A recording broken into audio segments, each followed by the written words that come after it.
Hello everyone, welcome to my channel Bhavya Physics. KSET 2026 result ಬಂತು. ಮುಂದಿನ steps ಏನು? So the important step ಏನು ಅಂದರೆ ಕೌನ್ಸಿಲಿಂಗ್ ಪ್ರೊಸೆಸ್. ತುಂಬ ಸ್ಟೂಡೆಂಟ್ಸ್ಗೆ ಕೌನ್ಸಿಲಿಂಗ್ ಪ್ರೊಸೆಸ್ ಸ್ಟೆಪ್ಸ್ಗಳು ಗೊತ್ತಿರೋದಿಲ್ಲ, ಅಥವಾ document verification, option entry, verification slip ಇದ್ರ ಬಗ್ಗೆ ಎಲ್ಲ ಕನ್ಫ್ಯೂಷನ್ ಇರುತ್ತೆ. ಇವತ್ತಿನ ವಿಡಿಯೋದಲ್ಲಿ ಕೌನ್ಸಿಲಿಂಗ್ ಪ್ರೊಸೆಸ್ನ ಸ್ಟೆಪ್ ಬೈ ಸ್ಟೆಪ್ ಆಗಿ ಸಿಂಪಲ್ ಆಗಿ ಎಕ್ಸ್ಪ್ಲೇನ್ ಮಾಡ್ತೀನಿ. So please stay tune till the end. So ನಿಮ್ ಕೌನ್ಸಿಲಿಂಗ್ ಪ್ರೊಸೆಸ್ ಬಗ್ಗೆ ಒಂದು ಐಡಿಯಾ ಸಿಗತ್ತೆ, ಯಾವುದೆಲ್ಲ ಸ್ಟೆಪ್ಸ್ ಇರುತ್ತೆ ಅಂತ ಹೇಳಿ ಸಿಂಪಲ್ ಆಗಿ ಹೇಳ್ತೀನಿ ಮಕ್ಕಳೇ. ಸೊ ಎಂಡ್ ವರೆಗೆ ನೋಡ್ಕೊಳ್ಳಿ. ಸೊ ಫಸ್ಟ್ ಸ್ಟೆಪ್ ಏನು ಅಂದ್ರೆ document verification.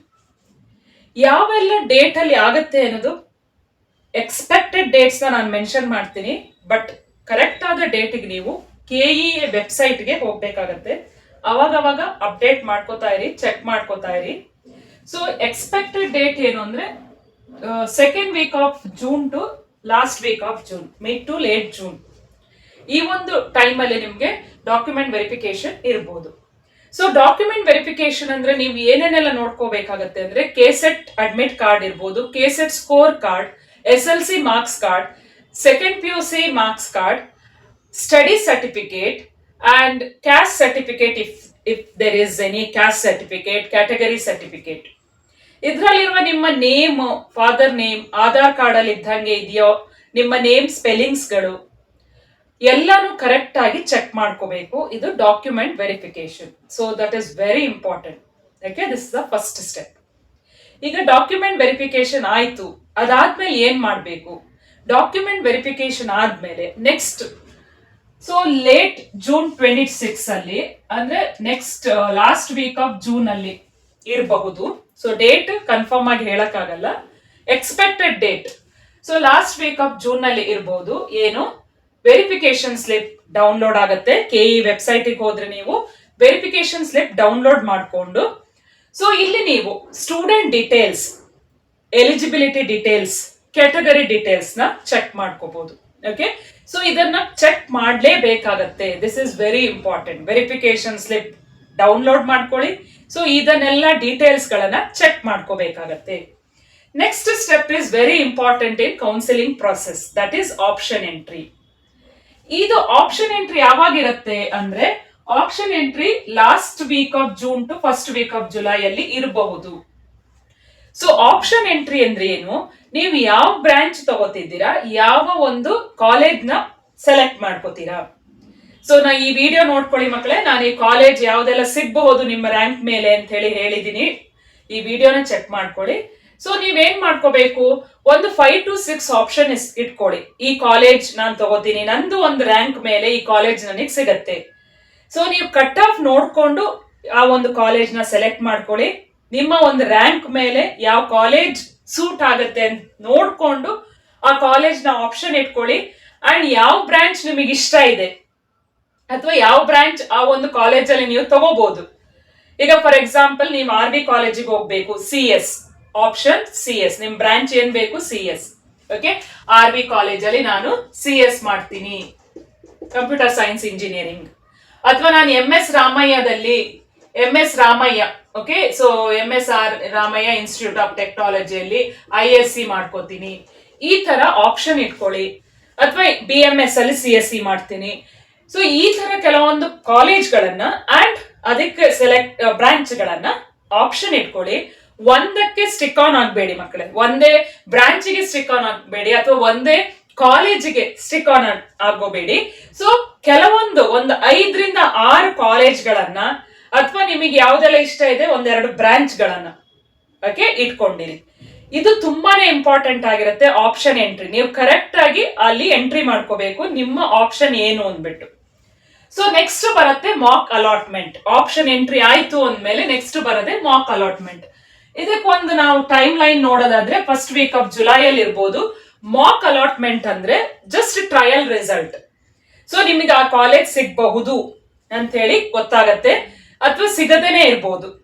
So Mach allotment ಇಂದ ನಿಮಗೆ ಒಂದು ಐಡಿಯಾ ಸಿಗತ್ತೆ, ನೀವು ಆ ಒಂದು ಬ್ರಾಂಚ್ ತಗೋಬಹುದಾ ಬೇಡವಾ, ಅಥವಾ ಆ ಕಾಲೇಜ್ ಸಿಗುತ್ತಾ ಇಲ್ವಾ ಅಂತೇಳಿ ಒಂದು ನಿಮಗೆ ಐಡಿಯಾ ಬರುತ್ತೆ. It's just like a trial result. Okay, ಅದಾದ್ಮೇಲೆ ನೆಕ್ಸ್ಟ್ ಸ್ಟೆಪ್ ಏನಂದ್ರೆ ಕೆಇ ಅವರು ಫಸ್ಟ್ ರೌಂಡ್ ರಿಸಲ್ಟ್ ನ ರಿಲೀಸ್ ಮಾಡ್ತಾರೆ ಮಕ್ಳೇ.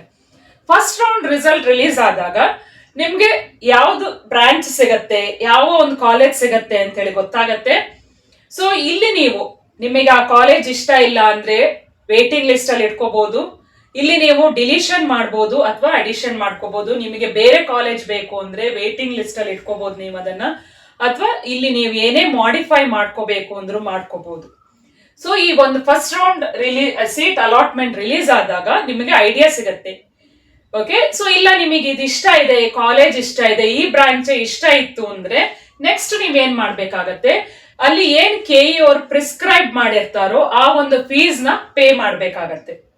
ಓಕೆ, ಸೊ ಕೆಇ ಪ್ರಿಸ್ಕ್ರೈಬ್ ಮಾಡಿರುವ ಫೀಸ್ ನ ಪೇ ಮಾಡ್ಬೇಕಾಗತ್ತೆ. ಇಲ್ಲ ಈ ನಿಮ್ಗೆ ಈ ಬ್ರಾಂಚ್ ಇಷ್ಟ ಇಲ್ಲ ಅಂದ್ರೆ ನೀವು ಮಾಡಿಫೈ ಮಾಡ್ಕೋಬಹುದು, ಅಥವಾ ನಿಮಗೆ ಆ ಕಾಲೇಜ್ ಇಷ್ಟ ಇಲ್ಲ ಅಂದ್ರೂ ಮಾಡಿಫೈ ಮಾಡ್ಕೋಬಹುದು ಈ ಟೈಮ್ ಅಲ್ಲಿ. ಸೊ ಈ ಸೀಟ್ ಅಲಾಟ್ಮೆಂಟ್ ಒಂದು ಅಂದಾಜು ನೋಡೋದಾದ್ರೆ 2nd to 3rd weak of July ಅಲ್ಲಿ ಇರಬಹುದು. ಓಕೆನಾ? ಸೊ ನೆಕ್ಸ್ಟ್ ಫೀಸ್ ಪೇ ಆಯ್ತು ನಂದು ಅಂತಂದ್ರೆ ನಿಮಗೆ ಅವಾಗ ಏನ್ ಬರುತ್ತೆ, ಇಲ್ಲಿ ನಿಮ್ಗೆ ಅಡ್ಮಿಷನ್ ಕಾರ್ಡ್ ಬರುತ್ತೆ ಮಕ್ಕಳೇ. ಸೊ ಅಡ್ಮಿಷನ್ ಕಾರ್ಡ್ ಡೌನ್ಲೋಡ್ ಮಾಡ್ಕೋಬಹುದು, ನೀವು ಅಡ್ಮಿಷನ್ ಸ್ಲಿಪ್ ಡೌನ್ಲೋಡ್ ಮಾಡ್ಕೋಬಹುದು. ಸೊ ಅದನ್ನ ನೀವು ನಿಮ್ಗೆ ಯಾವ್ದು ಒಂದು ಕಾಲೇಜ್ ಅಲಾಟ್ ಆಗಿದೆ ಅಲ್ಲಿ ಹೋಗಿ ರಿಪೋರ್ಟ್ ಮಾಡ್ತೀರಾ. ಆ ಕಾಲೇಜಲ್ಲಿ ರಿಪೋರ್ಟಿಂಗ್ ಮಾಡ್ಬೇಕಾದ್ರೆ ಈ ಅಡ್ಮಿಷನ್ ಕಾರ್ಡ್ ಅಥವಾ ನಿಮ್ದು ಏನ್ ಡಾಕ್ಯುಮೆಂಟ್ಸ್ ಇದೆ ಈ ಡಾಕ್ಯುಮೆಂಟ್ಸ್ ಅನ್ನೆಲ್ಲ ಸಬ್ಮಿಟ್ ಮಾಡ್ಕೊಂಡು ಆ ಕಾಲೇಜಲ್ಲಿ ರಿಪೋರ್ಟ್ ಮಾಡಬಹುದು. ಸೊ ರಿಪೋರ್ಟಿಂಗ್ ಕಾಲೇಜ್ ಯೂಶುವಲ್ ಯಾವಾಗ ಇರುತ್ತೆ, 4th ವೀಕ್ ಆಫ್ ಜುಲೈ ಅಲ್ಲಿ ಇರ್ಬೋದು ಅಥವಾ 1st ವೀಕ್ ಆಫ್ ಜುಲೈ ಅಲ್ಲಿ ಇರ್ಬೋದು.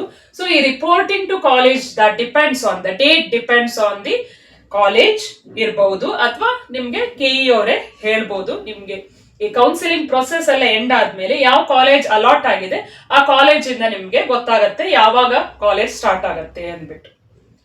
ಸೊ ಈ ಕೌನ್ಸಿಲಿಂಗ್ ಪ್ರೊಸೆಸ್ ಏನಿದೆಯಲ್ಲ ಮಕ್ಕಳೇ, ಇದು ತುಂಬಾನೇ ಸಿಂಪಲ್ ಸ್ಟೆಪ್ಸ್ ಇದೆ. ಬಟ್ ನೀವು ಕೆಇ ನ ರೂಲ್ಸ್ ಗಳನ್ನ, ಏನ್ ರೂಲ್ಸ್ ಏನಿದೆ, ರೆಗ್ಯುಲೇಷನ್ಸ್ ಏನಿದೆ, ಏನ್ ಟೈಮಿಂಗ್ಸ್ ಇದೆ, ಇದನ್ನ ಕರೆಕ್ಟ್ ಆಗಿ ಫಾಲೋ ಮಾಡ್ಕೋಬೇಕಾಗತ್ತೆ. ಸೊ ನೀವು ಕೆಇ ವೆಬ್ಸೈಟ್ ನ ಅಪ್ಡೇಟ್ ತಗೋತಾ ಇರ್ಬೇಕಾಗತ್ತೆ. ಕೆಇ ವೆಬ್ಸೈಟ್ ನಿಗೆ ಯಾವತ್ತು ವಿಸಿಟ್ ಮಾಡ್ಕೊಂಡು ಆ ವೆಬ್ಸೈಟ್ ಅಲ್ಲಿ ಏನೆಲ್ಲ ಅಪ್ಡೇಟ್ ಇದೆ ಅದನ್ನ ನೋಡ್ಕೋತಾ ಇರ್ಬೇಕಾಗತ್ತೆ. ಸೊ ಆ ಡೇಟ್ ಪ್ರಕಾರನೇ ನೀವು ಮೂವ್ ಆಗ್ಬೇಕಾಗತ್ತೆ. ಸೊ ಏನೇನೆಲ್ಲ ಸ್ಟೆಪ್ಸ್ ನೋಡ್ಕೊಂಡ್ವಿ, ಡಾಕ್ಯುಮೆಂಟ್ ವೆರಿಫಿಕೇಶನ್, ನಿಮ್ಮಲ್ಲಿರುವ ಡಾಕ್ಯುಮೆಂಟ್ ವೆರಿಫೈ ಮಾಡ್ಬೇಕಾಗತ್ತೆ.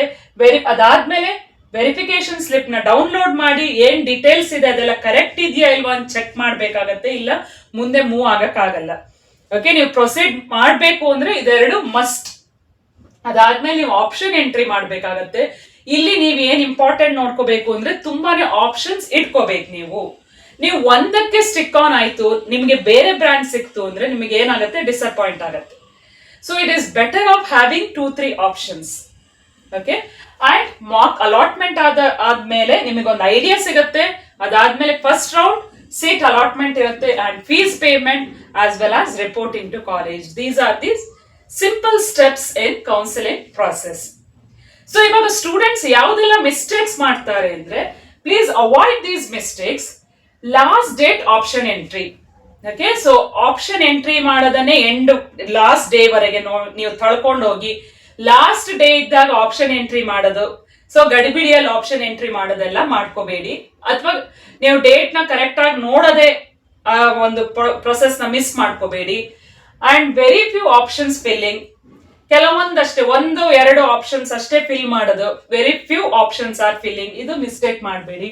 Not looking at previous year cut of.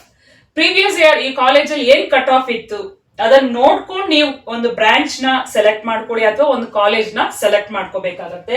Not checking verification slip details. Verification slip details ನ ಕರೆಕ್ಟ್ ಆಗಿ ಮಕ್ಕಳೇ ಚೆಕ್ ಮಾಡ್ಕೋಬೇಕಾಗತ್ತೆ. ಸೊ ನೀವು ಕರೆಕ್ಟ್ ಆಗಿ ಚೆಕ್ ಮಾಡದೆ ಏನಾದ್ರು ಒಂದು ಮಿಸ್ಟೇಕ್ಸ್ ಆಯ್ತು ಅಂದ್ರೂ ಪ್ರಾಬ್ಲಮ್ ಆಗತ್ತೆ. ಸೊ ಈ ತರದ್ದು ಮಿಸ್ಟೇಕ್ಸ್ ನ ಅವಾಯ್ಡ್ ಮಾಡ್ಕೊಳ್ಳಿ. ಹಂಗೇನೆ, so do what you like or what you do please like it. ಅಂದ್ರೆ ಏನ್ ಇಷ್ಟಪಡ್ತಿದ್ದೀರೋ ಅದನ್ನೇ ಮಾಡಿ, ಅಥವಾ ಏನ್ ಮಾಡ್ತಿದ್ದೀರೋ ಅದನ್ನ ಇಷ್ಟಪಡಿ. ಸೊ ನಾವ್ ಇಷ್ಟಪಟ್ಟಿದ್ದೇ ಬ್ರಾಂಚ್ ಸಿಗ್ಬೇಕು ಅಂತಿಲ್ಲ. ಬಟ್ ನಮ್ಗೆ ಯಾವ ಬ್ರಾಂಚ್ ಸಿಕ್ತು ಅದನ್ನ ಇಷ್ಟಪಡ್ಬೇಕು ಮಕ್ಕಳೇ. ಸೊ 100% ಎಫರ್ಟ್ ನಿಮ್ ಕಡೆಯಿಂದ ಇರಬೇಕು, ಡೆಡಿಕೇಶನ್ ಇರ್ಬೇಕಾಗತ್ತೆ. ನೀವು ಏನೊಂದು ಬ್ರಾಂಚ್ ತಗೊಂಡಿರ್ತೀರಾ ಅದ್ರ ಮೇಲೆ ನೀವು ಓದ್ಕೊಂಡು ಎಫರ್ಟ್ ಹಾಕ್ಬೇಕಾಗತ್ತೆ, ಅಲ್ಲಿ ನೀವು ವರ್ಕ್ ಮಾಡ್ಬೇಕಾಗತ್ತೆ. ಓಕೆ, ಸೊ ಅಲ್ಲಿ ನೀವು ಡೆಡಿಕೇಶನ್ ತೋರಿಸ್ಬೇಕಾಗತ್ತೆ. ಓಕೆನಾ ಮಕ್ಕಳೇ? ಸೊ ನೀವ್ ಯಾವ ಬ್ರಾಂಚ್ ತಗೊಂಡಿದ್ದೀರಾ ಅನ್ನೋದು ಇಂಪಾರ್ಟೆಂಟ್ ಅಲ್ಲ, ನೀವು ಹೆಂಗ್ ಓದ್ತೀರಾ, ಹೆಂಗ್ ಡೆಡಿಕೇಟೆಡ್ ಆಗಿರ್ತೀರಾ ಅನ್ನೋದು ಇಂಪಾರ್ಟೆಂಟ್ ಆಗಿರುತ್ತೆ. So see you in next video. And if this video is helpful, please like it, share it and comment your opinion. Don't forget to subscribe my channel. ಸಿಗೋಣ ಮುಂದಿನ ವಿಡಿಯೋದಲ್ಲಿ. All the very best for counseling process.